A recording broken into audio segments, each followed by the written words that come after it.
Ubisoft has a new studio that was going to take care of Assassin's Creed, Far Cry, and Rainbow Six, but it has a new backer as well. Epic's store finally gets into the modern age, it feels like, kind of, maybe, not really.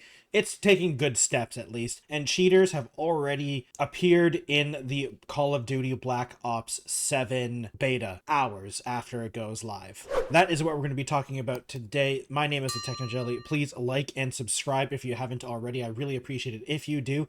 If you would like to support the channel directly, please go over to my Patreon at the Technojelly. You'll get access to exclusive once-a-month streams and a poll to decide what stream we'll be doing. So please go over there and join the community. Ubisoft has created a new studio called Vantage Studios and is labeled as a creative house for their Assassin's Creed, Far Cry, and Rainbow Six franchises, which is interesting because, well, first of all, Ubisoft has been kind of on a downward spiral because of lowering quality, I would say. And this new Vantage Studio is supposed to prop up all these three major franchises because Ubisoft basically only makes these three styles of games now. They haven't really made different games. They did use some other of their properties relatively recent, in the last couple years, like the Prince of Persia series, but they also made those games and then they shut down those studios like after it sold relatively okay, but apparently it didn't sell well enough. And along with the fact that this studio now exists, or company it exists, really, it's not really, it's called studios, but it's more like a company, is that the fact that 25% of it is owned by Tencent, the Chinese investment firm. I'm not entirely sure what Tencent fully is, actually. It's a technology conglomerate, which is, yeah, that makes sense. They do have a lot of stake in technology in general. And so this creative house, is what they're calling it, is going to overlook Assassin's Creed, Far Cry, and Rainbow Six through all of their different Ubisoft studios. So they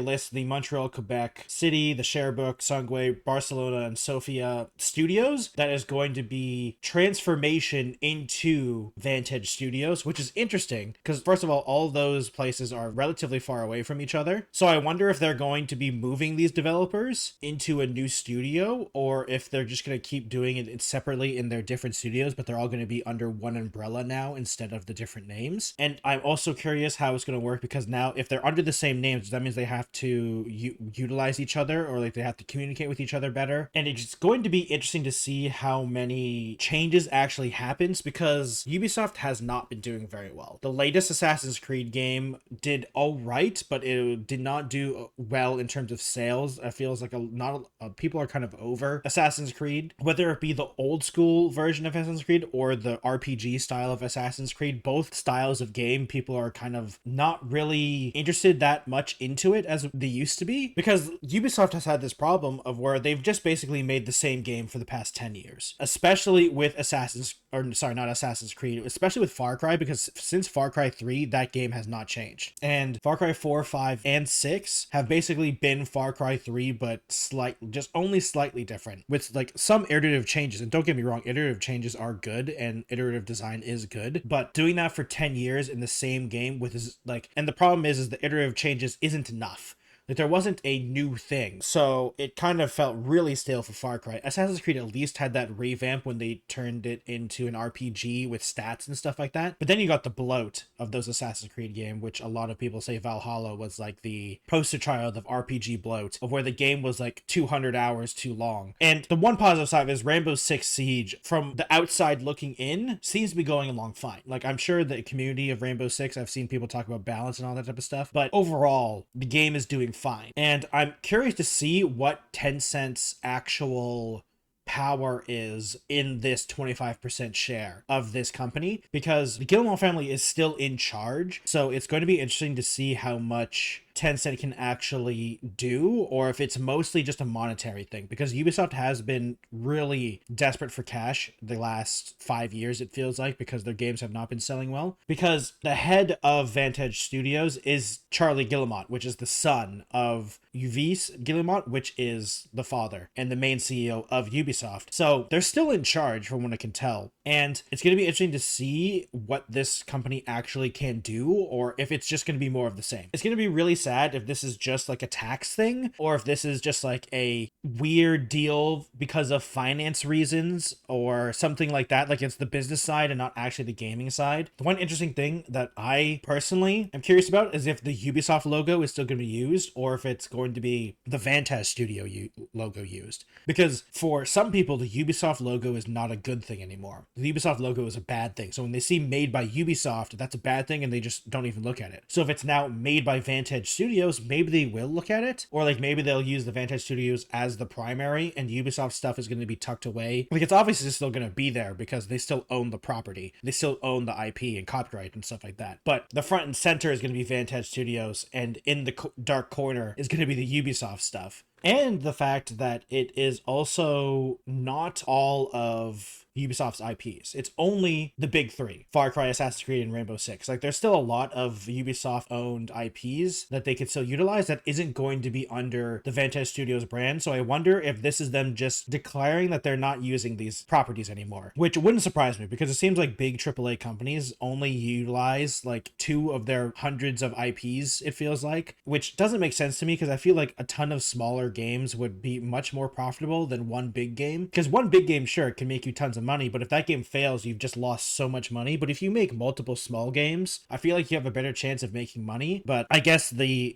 problem is that they want to make infinite amounts of money, and you can't make infinite amounts of money with smaller games. You have to go big or go home, basically. So I feel like that's how they're probably going to do it. And it's kind of sad because I enjoyed Ubisoft games for a while. Like I enjoyed Far Cry 3, I enjoyed Assassin's Creed games. I didn't enjoy Rainbow Six. I'll admit that. I was not a huge fan of Rainbow Six Siege. But all the single player stuff that Ubisoft made, I enjoyed, but I haven't really enjoyed a Ubisoft game in like 10 years, which really sucks because I enjoyed them before, but they haven't changed that much, and I'm just not into the clear the map checklist style of game that they make nowadays. So I hope that this Vantage Studios will change something. I don't think it's going to change something right away because the games that they are being made right now are already in development for at least a couple years for some of them. So I don't see that happening, but in the next like 5 years, I'm curious if they actually do something with it. But we'll have to see. Moving on to the Epic Games Store. Something happened recently with the Epic Games Store that I thought you could already do, but you couldn't because the Epic Games Store is really bad and not really a store. And is that you can now preload games for PC when you pre-purchase games. So when you pre-order a game, you can now pre-download it in the Epic Games Store, which has been a feature on Steam for a very long time, I feel like, which I thought was already a thing on the Epic Games Store, but apparently not. It's like when they didn't have a cart, so you couldn't buy multiple things at once. The Epic Games Store, I feel like, is such a early access product as a store. It's insane. And I'm glad that they have this, but I'm so baffled that it is so behind on the digital storefront options that it's taken this long for them to have something like this. And it just surprises me that it went this long without it, because the Epic Store went online in 2018. So it's been 7 years and it hasn't had preloading. Now, I do have to admit, when Steam first came out, it was very janky and similar to Epic, but the problem is that when Steam first came out, it was the early 2000s, and when Epic came out, it was 2018. So there's tons and tons and tons of examples of online stores, let alone video game stores. Like video game stores, sure, there isn't many of that, but online stores and online shopping centers have been a thing for a very long time now, for years and years and years, and there are certain expectations someone has when they look through an online store, and Epic didn't have some of those basic functions like the cart in the very beginning. And so now they're finally catching up to a video game digital store, at least a little bit. And I mean, the only reason I even have the Epic Games Store on my computer is because of the free games that they gave out that I'll play. I have actually played a bunch of them, and I did play Fortnite for a bit, and every once in a while I do play Fortnite because, you know, it's a fun game. So like, but I just don't understand the thought process of the Epic Store, because even though I am sounding like a really big hater right now, and I understand that, I actually don't disagree with the fact that it exists. I'm more frustrated the fact that I want Steam to have better competition, because Steam shouldn't be a monopoly on PC, because that's what basically it is. Even though it's not it's a functional monopoly. Like when you're releasing games on PC and you're not on Steam, you lose sales, because there are some people that will only buy games on Steam, and that's a culture thing, to be fair as well. But I wish there was better competition for Steam, and the only 2, maybe 3, you could argue, competition is Epic Game Store, GOG, and itch.io. And those three are not even close to Steam's market share. So like I want there to be a competition for Steam so they can like we can just get a better product as consumers. But the Epic Game Store is not that product. And it hasn't been that product basically since the beginning, and it's slowly becoming that product, but I feel like it's too late now because it's taken 7 years to get preloading. It took them like I feel like a year to get the cart going. And the only reason that people even release games on Epic is one, it's just because it's another place to put it on. Two, they got a ton of money from Epic to put it exclusively, but then it's been proven that they lose sales when you do that. You make less money if you put your game exclusively on the Epic Game Store than if you put it on Steam. So Epic has to subsidize them, game developers, to put it on Epic because they will just lose money if they don't put it on Steam. So I don't see how this is going to be functional as any competition. And the third thing that most people use it for is the free games, which is a great thing because it's amazing that, you know, you get gamers get so many games, but like it's not competition. And I really want it to be that eventually. And I am just so sad that it's come to this, where a good headline for the Epic Game Store is a feature that I thought it already had, but it didn't. So I hope Epic can finally kick it into gear one day when it comes to the Epic Game Store, especially with the whole Fortnite like trying to be like its own platform nowadays, because having the Epic Game Store attached to Fortnite with the whole Fortnite Creator Club and all that Fortnite ecosystem, and then also having a store to it, it's like Steam and Dota and Counter-Strike. Like Dota 2 was Valve's way to get people to download Steam, and Fortnite is the way for people to download the Epic Game Launcher or the Epic Game Store. It used to be the Epic Game Launcher, I'm sorry, the Epic Game Store, but no one actually uses the store aspect basically. Like, I mean, some people do, sure, but very little people do. So I want them to have a bigger effort to actually make it so people use the store function and have a good reason to do it over Steam. But right now, doesn't exist. Like there isn't even reviews on Epic the last time I checked. So there isn't even user reviews and stuff like that. So like it's just a bad store still. And I hope they get better at some point because I want actual competition for Steam, but we'll see. And finally, the Black Ops 7 beta went live a few days ago, and cheaters were already huge problems in the Black Ops 7 beta. And it wasn't just like wall hacks, it was full on cheats. Like people were spinning and just clicking on heads got crazy through the walls. They had full wall hacks, everything. People were some of the clips that I saw were insane. It was full cheats. Like most shocking thing is that this was literally a couple hours after the beta went live. So like there were full cheat programs a couple hours into the beta. So I don't know what Call of Duty is doing when it comes to anti-cheat, but it seems to not be working at all. Like I don't understand how this happened so early. Like don't get me wrong, cheaters will eventually happen in any competitive PvP game, no matter what. And I get that. I'm not saying that you know, cheaters should never be a thing. But 3 hours into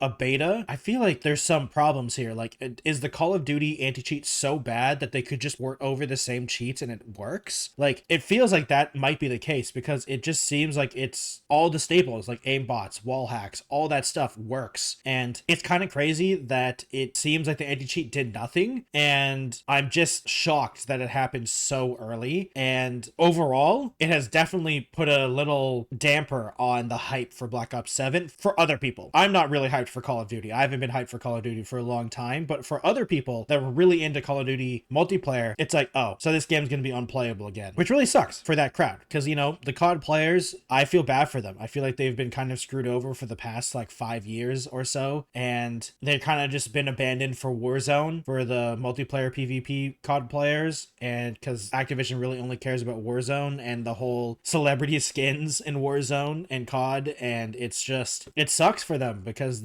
I remember enjoying Call of Duty multiplayer. You know, I enjoyed World at War, Call of Duty 4, and Modern Warfare 2. Like, I enjoyed those multiplayers, but I even enjoyed 2019, kind of. I enjoyed Shoot House 24/7 2019, but for people who enjoy that style of game, it seems to have not gotten better, or even with the meme of like COD's the same game over and over again, it feels like it hasn't. It's been getting worse for a lot of these guys, and I feel bad. It sucks for them, and the cheaters being able to cheat within the beta, within hours of it going live, just shows the state of Call of Duty at this point, I feel like, and I hope it gets better for them, but it doesn't.